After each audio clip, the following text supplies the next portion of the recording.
मी doctor Shrikrishna झगडे, विषय विशेषज्ञ पीक संरक्षण कृषी विज्ञान केंद्र खामगाव.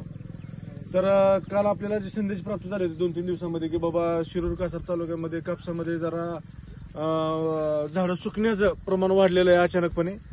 त्याची शहानिशा करणे आणि त्याची उपाययोजना सांगणे यासाठी आपण आज या ठिकाणी सर्वजण एकत्र जमलेलो आहोत. शिरूर कासार पट्ट्यामध्ये कापसाचं क्षेत्र मोठ्या प्रमाणामध्ये आहे आणि जे आपल्याला माहिती प्राप्त झाली यानुसार मागच्या 8-15 दिवसांमध्ये टेम्परेचर जास्त होतं, इथलं उष्णता जास्त होती आणि पाऊस काल रविवारी झाला का?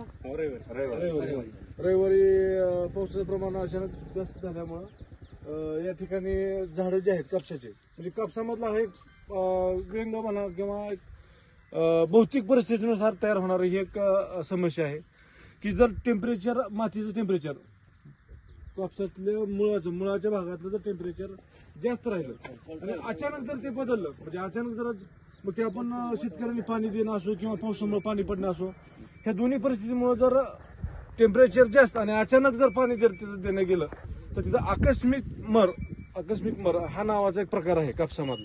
तर तो जाणवतो. ह्याच्यामध्ये काय होतं की पहिल्यांदा सुरुवातीच्या अवस्थेमध्ये कापसाची पानं सुकतात आणि नंतर मग जर आपण त्याकडे लवकर उपाययोजना नाही केली तर मग ते झाड मरतं. तर असं होऊ नये म्हणून उपाययोजना काय करायची असते, तर सर्वात महत्वाची की जर अशी परिस्थिती उद्भवली की बाबा टेम्परेचर जास्त आपल्याला जाणवतं किंवा 2-3 दिवस जरा टेम्परेचर जास्त आहे आणि टेम्परेचर जास्त असलं की पाऊस ओढला जातो किंवा पाऊस येण्याची चिन्ह जास्त असतात. अशा परिस्थितीमध्ये तयार राहायचं की काय करायचं, 10 लिटर पाण्यामध्ये 25 gram copper oxychloride, 25 gram copper oxychloride अधिक 200 ग्रॅम युरिया अधिक 100 ग्रॅम पोटॅश ह्याचं मिश्रण तयार करायचं आणि प्रत्येक झाडाला 100 मिली द्रावण ते जाईल ह्याची आपल्याला काळजी घ्यायची.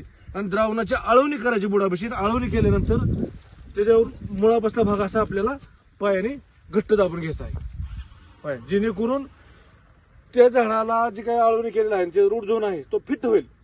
मुळाचा जो भाग आहे त्या जमिनीचा तो त्या घट्ट होईल माती बरोबर आणि त्याला जे आपण आळवणी केलेली आहे त्या द्रावणाचा उपयोग लवकर होईल. असं जर केलं आणि हे करायचं एक पाऊस पडल्यानंतर, परिस्थिती तयार झाल्यानंतर 24 तास ते एखाद्या दिवसामध्ये 1-1.5 दिवसामध्ये आपल्याला हे सगळं उपाययोजना करावी लागते. जर आपण याला लेट झालो तर मात्र ते मर वाढत जाते.